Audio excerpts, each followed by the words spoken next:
Hello and welcome back. Prince Harry and Meghan Markle will finally get the chance to quote-unquote set the record straight this summer, it seems, as they have teamed up with reporters Omid, Scobie, and Carolyn, Durand to write a book about their lives. First off, I find it really odd that these two feel that they have a story long enough to fit into a book. They have only been together for a couple of years, under 5 years.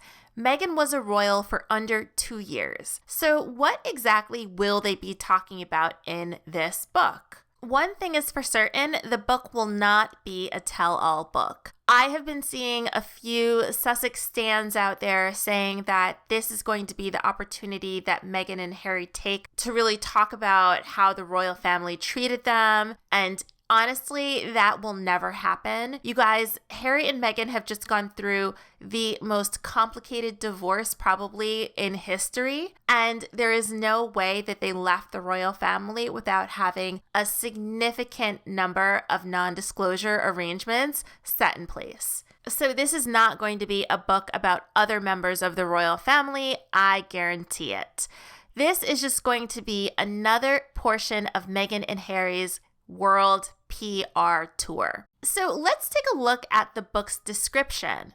Quote, "For the very first time, Finding Freedom goes beyond the headlines to reveal unknown details of Harry and Meghan's life together, dispelling the many rumors and misconceptions that plague the couple on both sides of the pond. As members of the select group of reporters that cover the British royal family and their engagements, Omid, Scobie, and Carolyn Durand have witnessed the young couple's lives as few outsiders can. With unique access and written with the participation of those closest to the couple, Finding Freedom is an honest, up-close, and disarming portrait of a confident, influential, and forward-thinking couple who are unafraid to break with tradition, determined to create a new path away from the spotlight, and dedicated to building a humanitarian legacy that will make a profound difference in the world."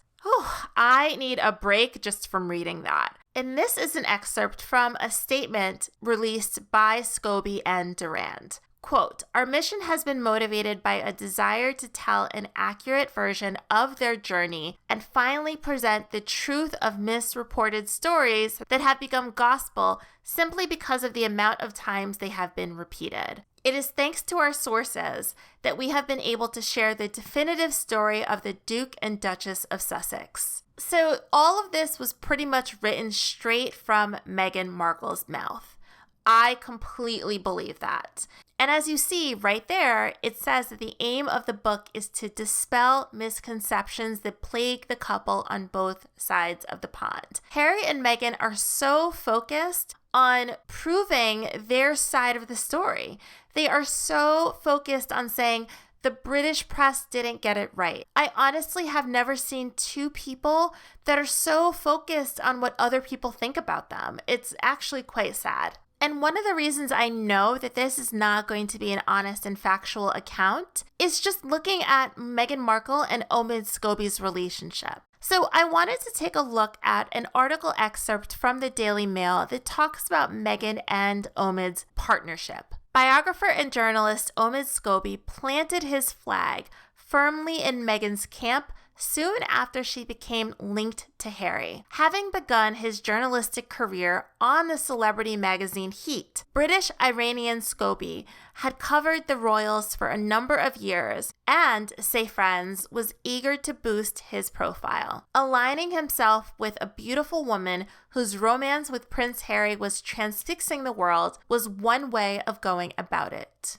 Writing her biography one day would be another. And so began his cultivation of Meghan, at first through her friends. Struggling to cope under intense media scrutiny after her wedding, the Duchess needed a journalist she could trust, a man who she could rely on to fight her corner and not write nasty things. So there we have it. Meghan and Omid developed a partnership to mutually benefit each other. So you tell me, would it be in Omid's interest to really write the truth, even if there was some unfavorable information in there about Meghan? Absolutely not. As the article said, Omid is trying to raise his public profile, and so is Meghan. They are a match made in heaven. There really will be nothing particularly real about this book, I will tell you that. Most unauthorized biographies are written by career biographers. That is, people who make a career by researching, interviewing, and writing about public figures. One of the most famous celebrity biographers is Andrew Morton. Andrew Morton has written several celebrity biographies, including those of Angelina Jolie, Tom Cruise, and of course, Princess Diana. It was said that Diana, her true story, the book written by Morton, was so candid that it couldn't have been authorized by Diana. But she did authorize it, and her friends and family did cooperate for the book. Now, Andrew Morton is certainly not a mouthpiece for any of these celebrities, and in fact, he has gotten some interviews that celebrities may have not wanted shared in the past. One could argue that an unauthorized biography like this is more likely to be factual, since the author doesn't really have a motivation to paint the subject in a favorable light. And this is precisely why Meghan and Harry would not authorize a tell-all by Andrew Morton, because it would be way too real. Andrew would get interviews from their former nannies, their former staff. He would really get to the truth. Instead, they are going to authorize this public relations pamphlet by Scobie and Durand. I'm sure there will be some new information that will come up in the book, but I do not expect it to be anything particularly juicy, and I do not expect it to be anything particularly factual. Let me know your thoughts, and I will see you in the next video.